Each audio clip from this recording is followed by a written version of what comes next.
Hey guys, good morning, good night, good afternoon. Welcome back to Daily Read on YouTube. Once again, the working website is www.realhistorywww.com, and the WW stands for worldwide, where the world's first civilizations were diverse black civilizations. Okay, and once again, it's a very good website. It's just one of the websites that I'll be using. Once I build up a bigger, what do you call it? Like a base, perhaps. But in the meantime, I'll just go ahead and deal with this website. When we last left off, we were on so-called True Negro, where that term came from. Okay, and we're going to go ahead and get started. Click on this part. It says True Negro. Okay, and I already did some videos concerning the reason and history for the term True Negro and pictures of modern Egyptians, debunking the white man's ethnic science, pictures of modern Ethiopians and Nigerians, and we're going to go ahead and click on the history of North Africa, Berbers, Tuaregs, and Moors with pictures. Alright, click on this part. Alright, so when we last left off, let me click this away. We're in Iberia, which is now Spain and Portugal. Okay, and we went over all this. So I'm just gonna go down. We were talking about the Moors, who I believe in 711 AD, they invaded. I believe his name was Tariq ibn Ziyad, invaded Iberia, which is now Spain, and overthrew the white Visigoths, Western Goths. Okay, and showed some pictures of Moors, portraits of a Moor chieftain, Philadelphia Art Museum. What else? The Beja of Sudan are believed to have originally been a Berber tribe. The entrance of Muhammad II, Benjamin Jean-Joseph Constant. I believe that's how you say it.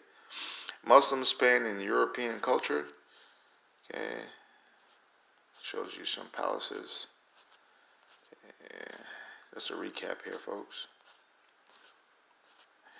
Palaces. Okay, and here we have in the Alhambra, Rudolf Ernst, 1854 to 1932. Alhambra, Calat Alhambra, the Red Fortress, is a palace and fortress complex constructed during the mid-14th century by the Moorish rulers of Al-Andalus, occupying a hilly terrace on the southeastern border of the city of Grenada. And you can see what the Moors would have looked like. Okay. All right, this is the Turkish women's, the Berbers, the Moors, North Africa, Moors. I don't know, who knows? Moors, Maurice, Mauritania. It could mean many different things. Okay, no one really knows. And here we have some Moors in Europe. This is the Standing Guard on the left, and this is summary, I guess, execution or judgment under the Moorish kings of Grenada. Okay, and you see what the Moors were. And this is a Moor presenting a parrot to a lady.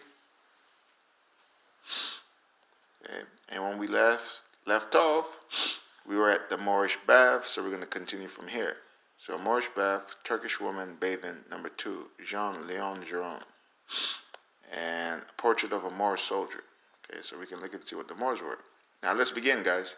So it says, beginning of the end. All right. In Iberia, many of the ousted white nobles took refuge in the unconquered North Austrian highlands. From there, they aimed to reconquer their lands from the Moors. This war of conquest is known as the Reconquista. It began in about 900 AD when a small Christian enclave of Visigoths in northwestern Spain named Asturias initiated conflicts between Christians and Muslims. Soon after, Christian states based in the north and west slowly in fits and starts, began a process of expansion and reconquest of Iberia over the next several hundred years. The end of the Moors came on January 2nd, 1492. The leader of the last Moorish city, Granada, located in southern Spain, surrendered to armies of a recently united Christian Spain.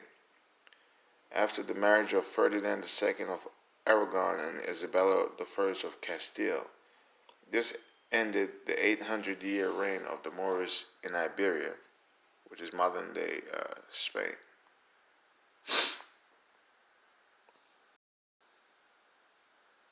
As we can see, what I call the Blackamoor, the black man, St. James the Greater conquering the Moors.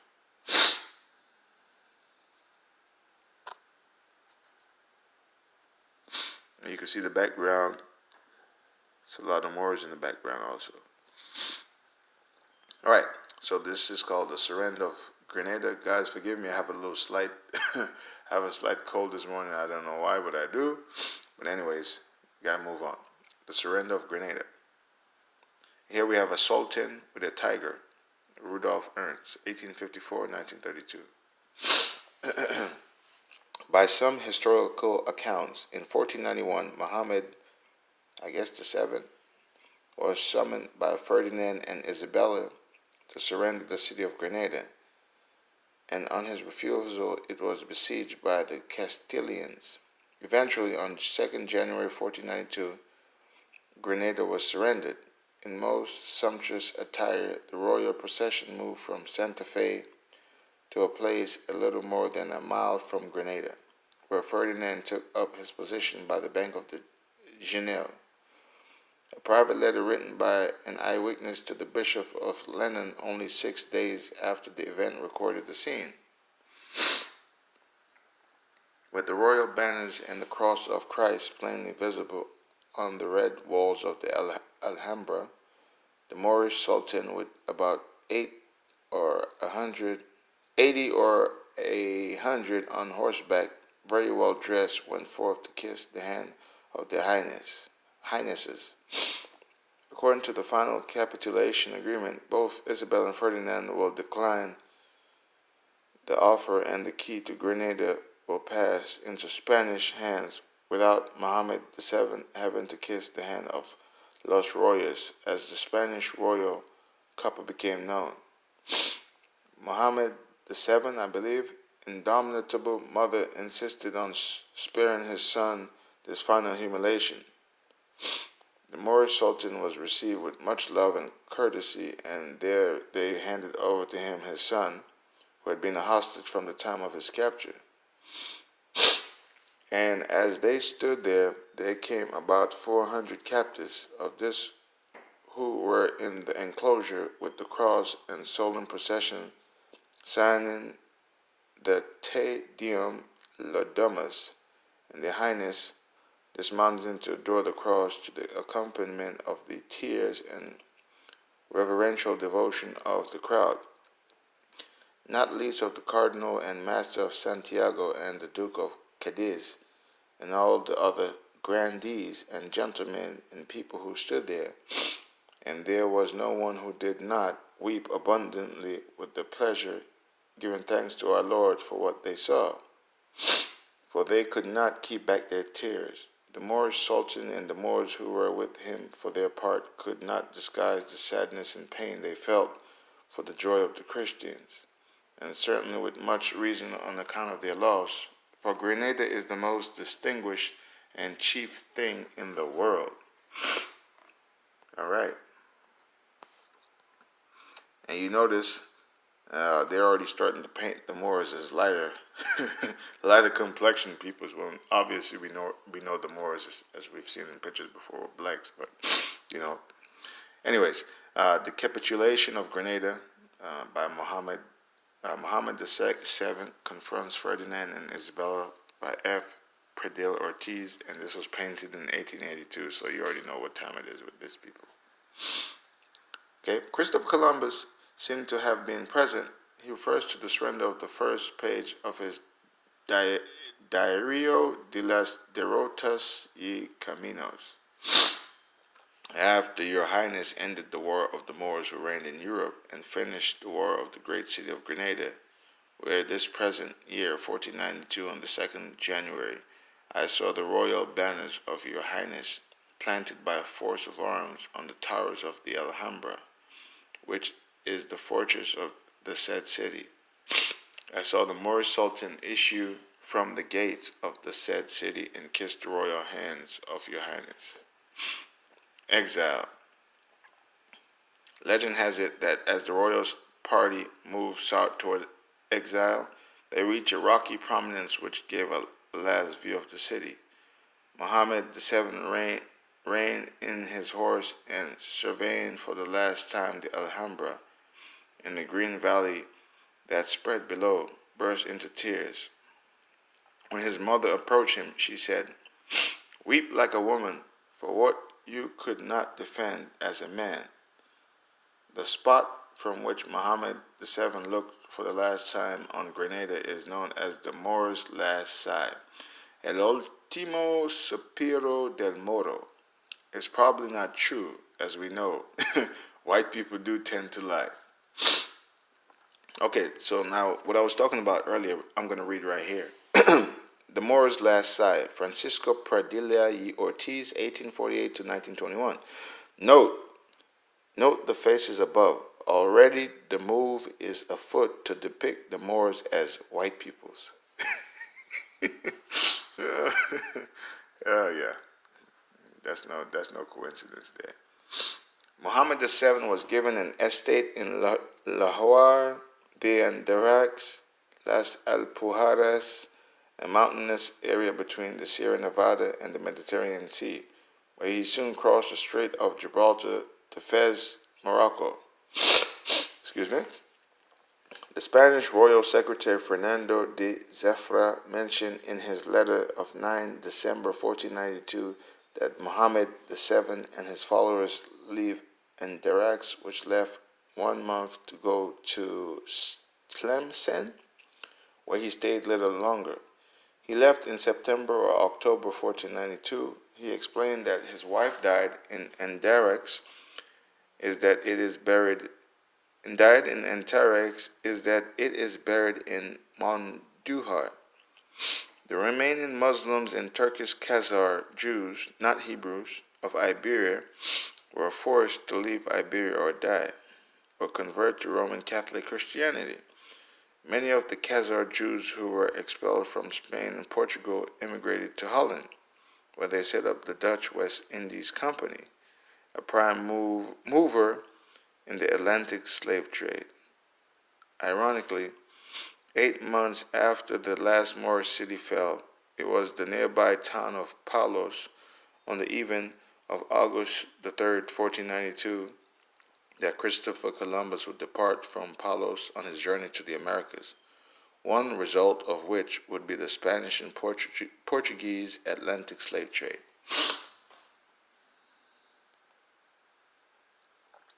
The story of black slavery in the Americas, of course, begins with Christopher Columbus. It is alleged that his voyage to the Americas was not financed by Queen Isabella, but rather by the Khazar Jews Luis de Santangelo, who supposedly advanced the sum of 17,000 ducats to finance the voyage. Columbus was accompanied by 5 Marranos, Jews who had forsworn their religion and supposedly became Catholics. Luis de Torres, the interpreter Marco, the surgeon Bemal, the physician Alonso de la Cal, and Gabriel Sanchez, and the black navigator Pedro Alonso Nino, 1468 to 1505. It is not known if Pedro Alonso Nino was a Moor or a native Gaul of Iberia, most likely native. While in the Americas, it was Gabriel Sanchez who convinced Columbus to capture 500 American Indians and sell them as slaves in Seville, Spain. Wow. This picture is called The Changer. Notice the Jews, not Hebrews, Jews, converts, are the money changers. After the Moors were gone, in 1480, Isabella and Ferdinand instituted the Inquisition in Spain as one of the many changes to the role of the Church instituted by the monarchs. The Inquisition was aimed mostly at Jews and Muslims who had overtly converted to Christianity but were thought to be practicing their faith secretly, called respectively Marranos and Moriscos. The Inquisition also attacked heretics who rejected Roman Catholic orthodoxy, including Alhambras, native people, who practiced personal mysticism or spiritualism. They represented a significant portion of the peasants in some territories, such as Aragon, Valencia, or Andalusia. In the years from 1609 to 1614, these people were systematically expelled from the country. However, many of them were converted to Christianity. This is clearly indicated by a high mean proportion of ancestry from North Africa, 10.6%, that attest to a high level of religious conversion, whether voluntary or forced.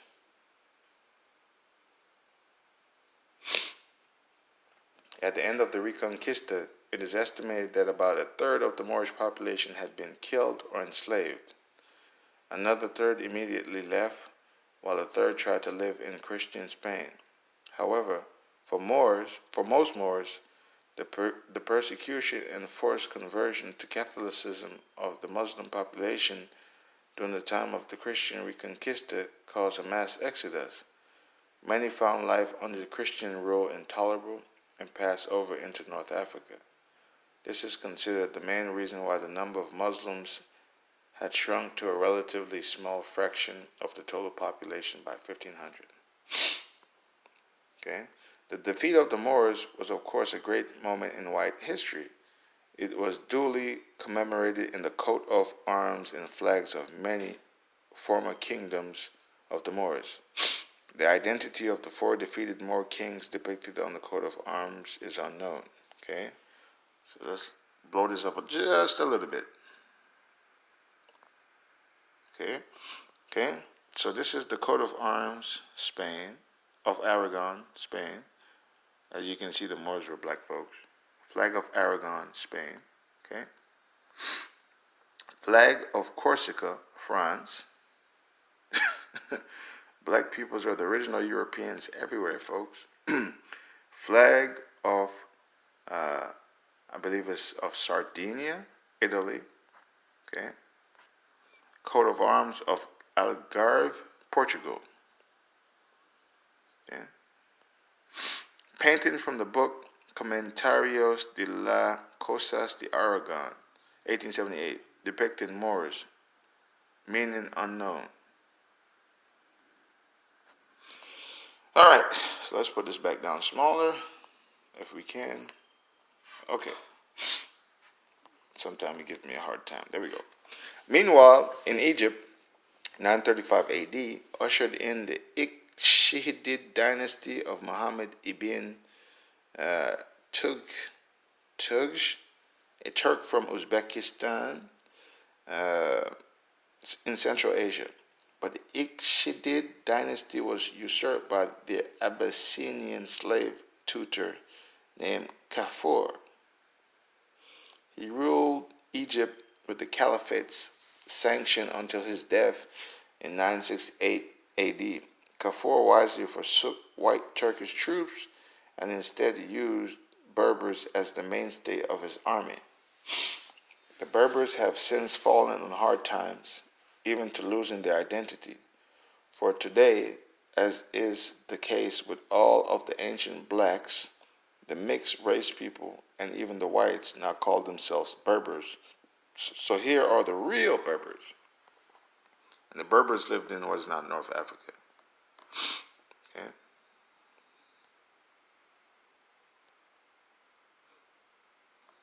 Here are Berbers, and notice the varying phenotypes of these peoples. They come with every hair type, skull shape, etc. Excuse me, don't need that. Sorry about that, guys.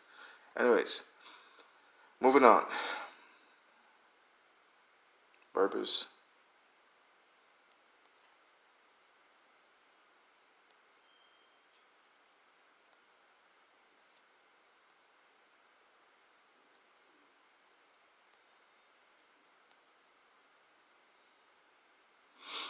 And it says a complete history of North Africa is located here. And if you want to read that, you can check it out. All right, guys. So thank you guys for checking out realhistoryworldwide.com. And this was the part 2 of the Moors in Europe. Okay, so we just go back home. All right, so until next time, I thank you for checking me out on Daily Read at YouTube. Once I get a bigger audience, then I'll move to laptop and all that good stuff and put in different presentations. But right now, just Daily Read. And once again, the website is realhistorywww.com, where the world's first civilizations were diverse blacks. Okay, guys, have a wonderful day.